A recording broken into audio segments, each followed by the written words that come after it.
Bienvenidos a El Mundo Ahora, el espacio de France 24 para analizar los hechos más destacados de la jornada. Soy Valentina Torres Sánchez y es un gusto acompañarlos. Vamos con los titulares. El Pentágono confirmó que el mayor portaaviones estadounidense se incorporó al operativo del presidente Donald Trump contra el tráfico de drogas en América Latina. Esto el mismo día en que el gobierno venezolano informó de un nuevo despliegue militar contra lo que llamó amenazas imperiales de la Unión Americana. El canciller ruso Sergei Lavrov aseguró que Moscú retomará pruebas nucleares si otros países lo hacen. Esto luego de que el presidente estadounidense Donald Trump pusiera sobre la mesa volver a ensayar armamento nuclear. La Fiscalía turca pidió formalmente más de 2.300 años de prisión contra el alcalde de Estambul, el destituido alcalde de Estambul, Ekrem İmamoğlu, por presuntos actos de corrupción. Según los fiscales, la principal figura de la oposición lleva 10 años como jefe de una banda dedicada a delitos económicos. Enredada en tribunales, la ayuda alimentaria en Estados Unidos para 42 millones de personas está en vilo por el cierre gubernamental. En nuestra crónica de economía les contamos las más recientes decisiones de las Cortes al respecto. En revista de prensa comentamos, entre otros temas, un reportaje del medio panárabe Middle East Eye que sostiene que el hambre en Gaza está lejos de desaparecer, pese al frágil alto el fuego en vigor. Israel estaría permitiendo el ingreso de ultraprocesados a la franja de Gaza y restringiendo el paso de alimentos básicos y nutritivos para esquivar las acusaciones de hambruna, refiere el medio. Enseguida lo vemos con Marta Moya.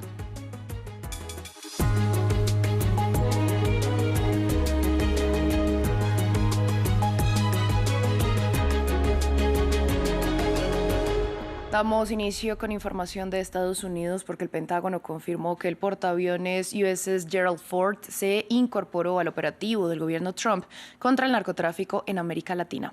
El despliegue del portaaviones se ordenó hace casi 3 semanas para apoyar los operativos en el Caribe y el Pacífico contra los supuestos traficantes de droga que viajan por esa vía hacia Estados Unidos.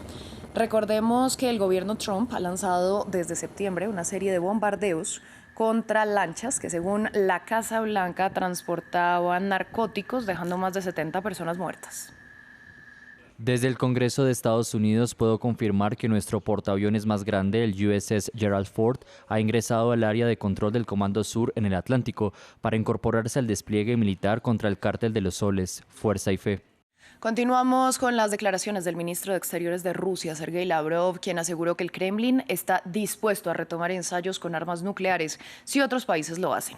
Esto en una clara respuesta al presidente Donald Trump, que antes de reunirse con Xi Jinping el pasado 29 de octubre, dijo que había ordenado a su secretario de guerra volver a probar armas nucleares.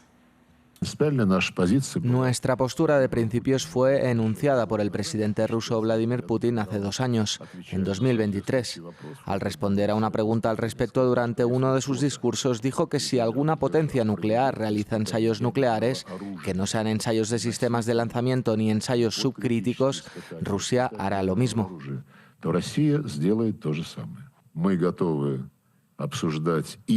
Estamos preparados para abordar las sospechas de nuestros colegas estadounidenses de que estamos llevando a cabo algunas actividades subterráneas nucleares encubiertas. Cambiamos de tema, vamos a Turquía porque la Fiscalía pidió más de 2.300 años de prisión para el destituido alcalde de Estambul y líder de la oposición Ekrem İmamoğlu. En esta ocasión, por supuestos delitos de corrupción, pues según los fiscales, el político lleva 10 años liderando una red que ha llevado a cabo numerosos delitos económicos, entre ellos supuestos sobornos, desfalcos y comisiones. Samuel Salgado Castro tiene los detalles. Más de 2.000 años de prisión para el alcalde de Estambul, Ekrem İmamoğlu. Es la petición de un fiscal de Turquía en el caso de una supuesta red de corrupción que costó al Estado más de 3.800 millones de dólares. Se solicitó una sanción por un total de 142 actos. Se están llevando a cabo investigaciones sobre algunos de los sospechosos contra quienes se han iniciado acciones legales. Esta información se publica para conocimiento del público. Fiscalía General de Estambul. İmamoğlu, principal rival político del presidente Recep Tayyip Erdoğan, ha negado previamente todas las acusaciones en su contra y ha afirmado que tienen motivaciones políticas. La oposición a Erdoğan denuncia un golpe de Estado judicial. Hemos sido testigos de una grave injusticia. La acusación de hoy ha vuelto a poner de manifiesto una verdad bien conocida. Este caso no es legal, es puramente político. Su propósito es frenar al Partido Republicano del Pueblo, GEP, el partido más votado en las últimas elecciones, y obstaculizar a su candidato presidencial. Agencias de noticias internacionales no han podido verificar de forma independiente las acusaciones de la Fiscalía turca. Hasta el momento, ni el Ayuntamiento de Estambul ni los abogados de Imamoglu han respondido al pedido de condena. El alcalde se encuentra en prisión preventiva desde marzo a la espera de juicio por cargos de corrupción y en julio recibió una sentencia de cárcel adicional por insultar y amenazar al fiscal jefe de la ciudad, veredicto que está apelando. Cambiamos de tema porque Siria se convirtió en el país número 90 de la coalición global para derrotar al autoproclamado Estado Islámico. Así lo confirmó el gobierno tras la visita de Ahmed al-Shara a la Casa Blanca, donde recibió el aval de Donald Trump. Adrià Rocha, corresponsal de France 24, nos amplió la información.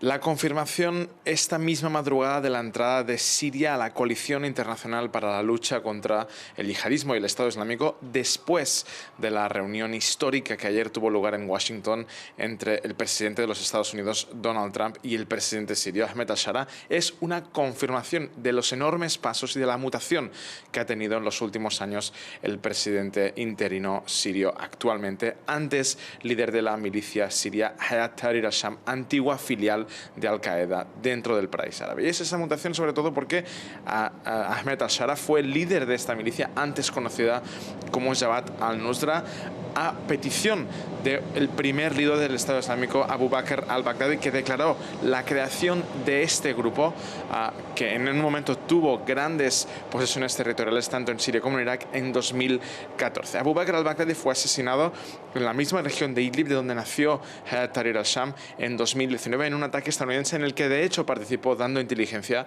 una Hayat Tahrir al-Sham que después, en 2024, pasaría a liderar unos rebeldes que asaltaron al poder y acabaron con los 50 años de dictadura de los Assad padre e hijo. En la actualidad ahora Siria se presenta así como un país sobre todo aliado de Occidente en la lucha tanto contra el yihadismo internacional, contra un Estado Islámico que está siendo perseguido constantemente dentro de territorio sirio. De hecho, en los últimos días, antes de esa reunión histórica en Washington entre Trump y al-Shara, Siria anunció la detención de casi 80 personas acusadas de ser miembros del grupo yihadista que supuestamente iban a atentar contra las minorías cristianas en el país durante las próximas fechas, acercándose al primer aniversario del final de la guerra civil en Siria. Continuamos en Georgia, donde al menos 20 personas perdieron la vida tras la colisión de un avión militar de carga turco. El presidente Recep Tayyip Erdogan calificó a los fallecidos de héroes que murieron cumpliendo su deber. Por el momento no se conocen las causas que llevaron a la aeronave a estrellarse y medios locales informaron que a bordo se encontraba personal de Turquía y también de Azerbaiyán. En Israel, el partido ultraderechista del ministro de Seguridad, Itamar Ben-Gvir, logró aprobar en primer debate un proyecto de ley que busca instaurar la pena de muerte para las personas denominadas como terroristas que hayan cometido asesinatos con motivaciones racistas. La iniciativa, que aún debe pasar por 3 votaciones más para que se convierta en ley, ha sido duramente cuestionada por colectivos árabes y varios partidos de oposición. Diego Bassani nos trae los detalles. La ultraderecha israelí impulsa la pena de muerte. El Parlamento aprobó en primer debate una iniciativa promovida por el partido Poder Judío, liderado por el ministro de Seguridad Nacional, Itamar Ben-Gvir, que estipula la posibilidad de aplicar la pena capital contra aquellas personas denominadas como terroristas que atenten contra la vida de un ciudadano de Israel. Procedemos a votar la propuesta del Código Penal, corrección número 159 sobre la pena de muerte para terroristas, año hebreo 2025, según el calendario judío, presentada por la diputada Limor Sonhar Melech en primera lectura. Votación: a favor 39, en contra 16. Según informó el Parlamento israelí, el proyecto contempla la pena de muerte cuando los asesinatos estén motivados por racismo con el objetivo de perjudicar al Estado de Israel y la resurrección del pueblo judío en su tierra. Una postura cuestionada por el líder del partido de oposición, Hadash Ta'al, quien argumenta que la ley podría estar parcializada contra la población árabe y los palestinos. La ley de pena de muerte para los terroristas es la prueba definitiva de que esta coalición ha fracasado estrepitosamente y no ha logrado eliminar la cuestión palestina de la agenda, y nunca lo conseguirá. Esta ley es el leitmotiv de la ocupación. Para convertirse en ley, la iniciativa de Poder Judío debe ser aprobada en al menos 3 votaciones más dentro del Parlamento. A pesar de estar contemplada en la legislación israelí, la pena de muerte ha sido utilizada únicamente en casos excepcionales, como el del funcionario nazi Adolf Eichmann, quien fue ejecutado en 1962. El 11 de noviembre, Día del Armisticio, marca el final de la Primera Guerra Mundial, conocido como el Día del Recuerdo en los países de la Mancomunidad de Naciones y Día de los Veteranos en Estados Unidos. En Francia, este martes, el presidente Emmanuel Macron encabezó los homenajes y honró a los soldados de Alsacia y Lorena, que se vieron forzados a unirse al ejército nazi luego de que Adolf Hitler se anexionara esas dos provincias. Ampliamos en el informe.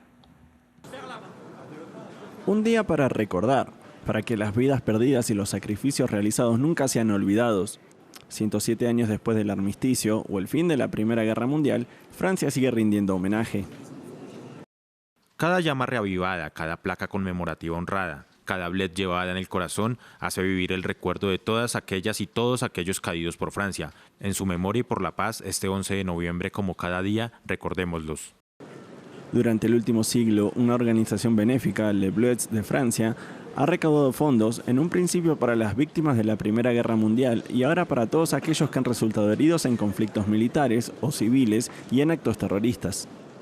Atendemos a 25.000 heridos cada año. Es necesario reconocer su labor. También debemos comprender el sacrificio de aquellos que dieron su vida por nuestra libertad, el sacrificio de los héroes de ayer, de hoy y de mañana. Por eso es muy importante. A lo largo de los campos elíseos, durante las conmemoraciones anuales, muchos llevaron la insignia, ya fueran antiguos soldados o civiles. La llevo para apoyar a todos los soldados que murieron, por nosotros, por todas las familias en duelo y las víctimas de los atentados terroristas. Es importante. No es mucho, pero puede ayudar a las personas que sirvieron a Francia. Por eso es importante para nosotros hacer este gesto. Este año el presidente francés descubrió una placa en homenaje a los 130.000 hombres franceses de Alsacia-Lorena que se vieron obligados a alistarse en el ejército alemán contra su voluntad durante la Segunda Guerra Mundial. Con esta placa, estos reclutas forzados también son considerados ahora víctimas. Alrededor de la tumba del soldado desconocido francés, los niños sostenían urnas llenas de tierra de los campos de batalla de la Primera Guerra Mundial para recordar a los caídos. Al igual que en toda Francia, que recuerda en silencio y con canciones a todos aquellos que perdieron la vida por la nación. Al menos 12 personas perdieron la vida en Islamabad, la capital pakistaní, tras un ataque suicida registrado a las afueras de un tribunal y reivindicado por el talibán pakistaní. Las autoridades informaron también de múltiples heridos en los hechos, algunos de ellos en estado crítico. El ataque ocurrió solo horas después de otro hecho dentro de una escuela militar en el norte del país, cerca de la frontera afgana, donde al menos 3 personas murieron. En Japón se ven los primeros coletazos de las políticas de Sanae Takaichi. Este país y China se enfrascan en una creciente disputa después de que la primera ministra japonesa declarara que el conflicto con Taiwán podría desencadenar un despliegue militar. El pronunciamiento de la mandataria, aunque inédito por parte de líderes japoneses, reafirma un aparente cambio drástico en la política de seguridad japonesa de posguerra. Un eventual ataque de la República Popular China a Taiwán podría amenazar la supervivencia de Japón, según la nueva primera ministra de ese país, Sanae Takaichi. Un término legal creado en 2015 que permite a los primeros ministros de Japón desplegar las Fuerzas Armadas. El gobierno de Xi Jinping, que ha reafirmado su compromiso con la política de una sola China, respondió con firmeza a lo que parece ser un cambio drástico en la política de seguridad japonesa de posguerra. China insta a Japón a reflexionar sobre la cuestión de Taiwán y sus responsabilidades históricas, a respetar el principio de una sola China y el espíritu de los 4 tratados políticos entre China y Japón, y a dejar de cruzar líneas rojas y enviar señales negativas a las fuerzas separatistas que abogan por la independencia de Taiwán. La creciente tensión entre Beijing y Tokio causó la intervención de Estados Unidos. El embajador estadounidense en Japón, George Glass, afirmó el lunes que el cónsul de China en la ciudad japonesa de Osaka amenazó a la primera ministra Takaichi y al pueblo japonés, tras una publicación del diplomático chino en X que instaba a cortarle la cabeza al entrometido, en aparente referencia a la primera ministra japonesa. En Taiwán exigieron respeto a Sanae Takaichi. Estas acciones inapropiadas por parte de los diplomáticos chinos solo dañarán la imagen de su propio país. Hasta antes de los comentarios de Takaichi el pasado viernes, los líderes japoneses habían evitado mencionar a Taiwán en la discusión de posibles despliegues militares, manteniendo una ambigüedad estratégica que también favorece el principal aliado de seguridad de Tokio, Estados Unidos. Continuamos con nuestra sección de economía. Para ampliar la información económica que mueve al mundo, ya me acompaña en el estudio mi compañera Daniela Blandón. Daniela, buen martes. Hola, buen martes, Valentina, bienvenida. Muchas gracias y buen martes aquí, pero parece que en Estados Unidos la cosa sigue compleja, sigue el shutdown, pero al menos, al parecer, hay cerca una votación clave para ese fin del cierre administrativo. Hay una luz de esperanza en la primera economía del mundo porque la Cámara de Representantes se apresta para votar este miércoles en la tarde el paquete del presupuesto que ya tuvo el aval del Senado el lunes en la noche, con lo que finalizaría este cierre que llegó a su jornada 42. El reto ahora es para los legisladores que deben viajar a Washington, desafiando esta ralentización del tráfico aéreo. Solamente este martes las aerolíneas cancelaron casi 1.200 vuelos. Jesús Yajure nos cuenta detalles del proyecto mencionado. Republicanos avanzan acuerdo en el Senado para reabrir el gobierno. La propuesta sobre un nuevo presupuesto hasta diciembre es aprobada tras cumplirse 41 días del cierre federal, el más largo en la historia del país. El paquete de ley fue aprobado con el respaldo de 8 senadores demócratas disidentes que rompieron filas para votar al plan republicano que no contempla la principal demanda del partido opositor, la extensión de los subsidios al seguro médico derivados de la reforma sanitaria promulgada durante la administración Obama, también conocida como el Obamacare. Trump, que temprano celebró el pacto, pasó rápido a la ofensiva. Todos los controladores aéreos deben volver al trabajo ya. Cualquiera que no lo haga sufrirá una importante reducción de su salario. El cierre obligó a 13.000 controladores aéreos y agentes de seguridad a trabajar sin salarios. Trump ofreció un bono de $10.000 a aquellos que no se ausentaron de sus puestos, aunque luego admitió que no sabía de dónde saldría el dinero. Mientras las deserciones en el Partido Demócrata expusieron las divisiones con acusaciones de traición y llamados a la renuncia del líder Chuck Schumer, que de momento tiene el apoyo de su homólogo en la Cámara Baja, Hakeem Jeffries. No vamos a apoyar una ley de gastos partidista de los republicanos que siga recortando la asistencia sanitaria de los estadounidenses. Vamos a seguir luchando para ampliar los subsidios al Obamacare. El presidente de la Cámara de Representantes instó a los legisladores a regresar de inmediato al Capitolio tras un receso prolongado. La ley aún debe aprobarse en la Cámara Baja antes de ser enviada al presidente para su firma, un proceso que podría extenderse hasta el próximo lunes. Daniela, para este martes se espera una decisión en tribunales sobre la afectación del shutdown. Pues concretamente estamos hablando de que la semana pasada inició toda una batalla legal sobre cómo debe seguir adelante el programa que ayuda a 42 millones de estadounidenses a comprar alimentos durante el cierre del gobierno. También es más conocido como SNAP y quedó desfinanciado el 1 de noviembre. Pues tribunales estatales han dictaminado que el gobierno debe seguir realizando los pagos completos, pero la administración intenta mantenerlos congelados. El tema ya está en la Corte Suprema, que solicitó una respuesta al gobierno y este mismo martes debe pronunciarse al respecto. Por ahora esto es lo que dicen los estados demandantes, que son demócratas en su mayoría. La asistencia alimentaria no es un tema político, no es de demócratas, republicanos ni independientes, es un imperativo moral y nadie debería pasar hambre porque su propio gobierno se niega a alimentarlo. Desde el viernes por la noche, el gobierno federal ha estado luchando con desesperación y animosidad a partes iguales para impedir que los estadounidenses utilicen sus beneficios a pesar de un fallo favorable del Tribunal de Distrito. Nosotros vamos a cambiar de tema y un cambio realmente importante en Bolivia porque el presidente toca las puertas del Banco Mundial.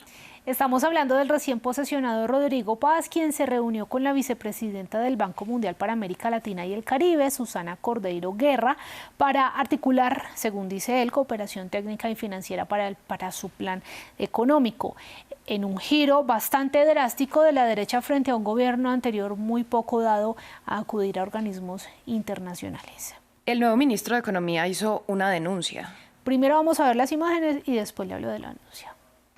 Aquí, entrando a la oficina del ministerio, quería mostrarles lo siguiente, porque realmente me parece indignante el estado de las cosas y la forma en la que se ha manejado el ministerio. Fíjense ustedes, nada de documentación. Nada, dice él en este video difundido a través de X, en donde el recién nombrado José Gabriel Espinosa, quien fue miembro de la Junta Directiva del Banco Central, denunció el estado de su oficina, revelando que le habían dejado sin un solo documento ni material, ni siquiera polvo se veía en esos cajones, ¿no? Lo que calificó como un intento de sabotear al nuevo gobierno de derecha. En ese mismo contexto, Estados Unidos prometió ayudar al país a salir de su crisis económica después de reanudar el vínculo diplomático interrumpido desde 2008, poco después de que el izquierdista Evo Morales llegara al poder. Estamos apoyando a este nuevo gobierno democrático de Bolivia con la situación económica bastante fea que ha heredado. La ayuda se centra en financiamiento para la compra de combustible y en temas de salud. Bolivia ha estado en la vanguardia de una banda de países que se dicen antiimperialistas, que se han distanciado mucho de Estados Unidos y que han llegado a un fracaso económico total. El socialismo del siglo XXI está muerto en Bolivia y creo que es un buen augurio para el resto de la región. Daniela, pues muchas gracias por toda esta ampliación. Con mucho gusto, Valentina. Aquí nos veremos después. Nosotros vamos a continuar con nuestra revista de prensa. Para revisar algunos de esos titulares que nos dejan los principales medios en el mundo, ya me acompaña en el estudio mi compañera Marta Moya. Marta, un gusto volver a verla. Igualmente, Valentina, buenas tardes. Vamos a abrir este espacio en la Franja de Gaza. El medio panárabe Middle East Eye trae un reportaje sobre cómo el hambre en el enclave palestino pues está muy lejos de desaparecer pese a esta frágil tregua que estamos viviendo, y parece que están ingresando ciertos productos a Gaza, pero siguen faltando los alimentos básicos. En efecto, Valentina, vamos a ver ese titular del Middle East Eye que hoy dice lo siguiente. Esto es una cita textual de una de las fuentes del reportaje y dice: nos obligan a engordar. Algunos alimentos son permitidos en Gaza mientras siguen faltando productos básicos. Algunos supermercados gazatíes, nos cuenta el Middle East Eye, reabrieron tras el alto al fuego pues ordenado entre Hamas e Israel el pasado 10 de octubre. Desde entonces reabrieron esos supermercados y las organizaciones humanitarias ingresan productos con la autorización previa de Israel. Ahora bien, lo que denuncia este artículo es lo siguiente. Los supermercados en Gaza, los que han abierto, están llenos en estos momentos de chocolates, harinas refinadas, refrescos y cigarrillos, productos que estaban prohibidos desde octubre de 2023. Alimentos básicos, no obstante, como el pollo, la carne, el pescado, los huevos, así como medicinas básicas, faltan, escasean o directamente Israel los bloquea, dice este artículo. Un kilo de pollo en la Franja de Gaza en estos momentos cuesta $25. También nos cuenta el Middle East Eye. En cuanto a la cuestión de las medicinas, el Ministerio de Salud de Gaza reporta asimismo el medio panárabe, más del 50% de los medicamentos escasean en estos momentos en el enclave palestino, así como más del 60% de los materiales para laboratorio, lo que dificulta la asistencia a los heridos y a los pacientes en los centros de salud. Sobre el tema de los alimentos, lo que entra son, nos dice el Middle East Eye, carbohidratos, productos ultraprocesados, así como otros derivados de estos. Fuentes dicen a este medio que lo que Israel buscaría es que los gazatíes allí en Gaza pues dependan como fuentes primarias de alimentación de estos alimentos procesados para que ganen peso de manera rápida y antinatural y así se puedan desestimar las amenazas de hambruna y las denuncias contra hambruna por parte de Israel.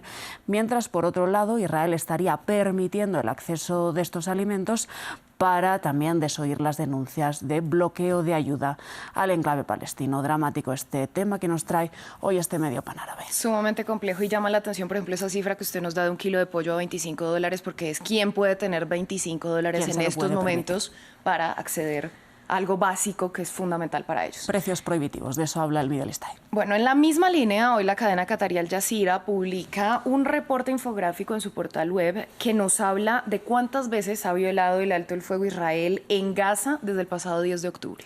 Bien, Valentina, pues mira, estos datos nos los ofrece Al Jazeera con base en la oficina de medios del enclave palestino. No obstante, han sido monitoreados y contrastados por la cadena de Qatar. Bien, para responder rápido a la pregunta del artículo, Israel habría violado el alto el fuego 282 veces entre el 10 de octubre y el 10 de noviembre, con ataques aéreos y de artillería en estos 30 días, al menos 124 ataques y con disparos directos a la población civil en al menos 88 ocasiones. Estos ataques, estas 282 violaciones del alto el fuego, habrían matado a 242 personas y herido a 622.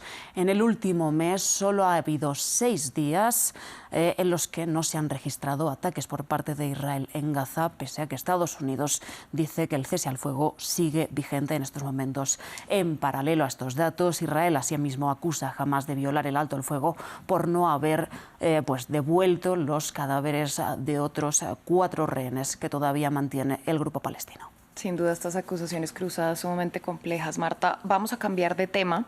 Hablamos del medio español El País. Es una crónica sobre la decisión de Venezuela de no suscribir la declaración final de la Cumbre Unión Europea-CELAC. Un asunto que el medio está tratando como un suicidio diplomático. Así es el titular, Valentina, que dice asimismo que desconcierta a las cancillerías esta decisión de Venezuela. Nadie en la cumbre, dice El País, esperaba que el gobierno de Nicolás Maduro se disociara, como se ha utilizado por la vía diplomática, este concepto disociar, disociar a Caracas del texto final de la cumbre UE-CELAC, pues sobre todo porque Venezuela había participado de las negociaciones previas que acompañaron esa declaración final.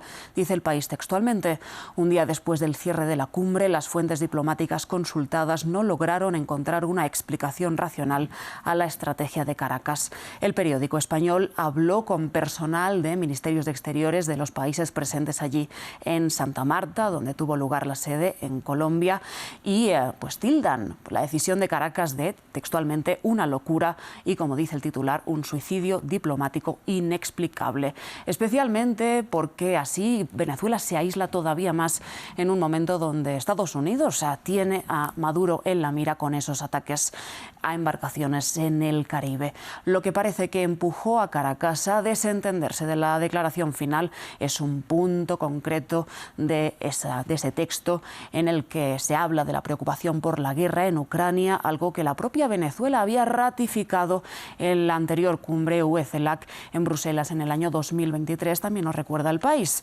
Una de las fuentes citadas por este medio, ya para concluir el tema, dice textualmente: ¿Caracas se abrazó en su repudio a Ucrania por solidaridad con Rusia? Se pregunta. Es posible, pero quién sabe, dice esta fuente. Pues sin duda llama la atención y ya veremos qué otros capítulos se derivan de esta novela. Marta, muchas gracias por toda esta información. A ti, Valentina, muchísimas gracias. A ustedes, gracias por su sintonía. Breve pausa y volvemos.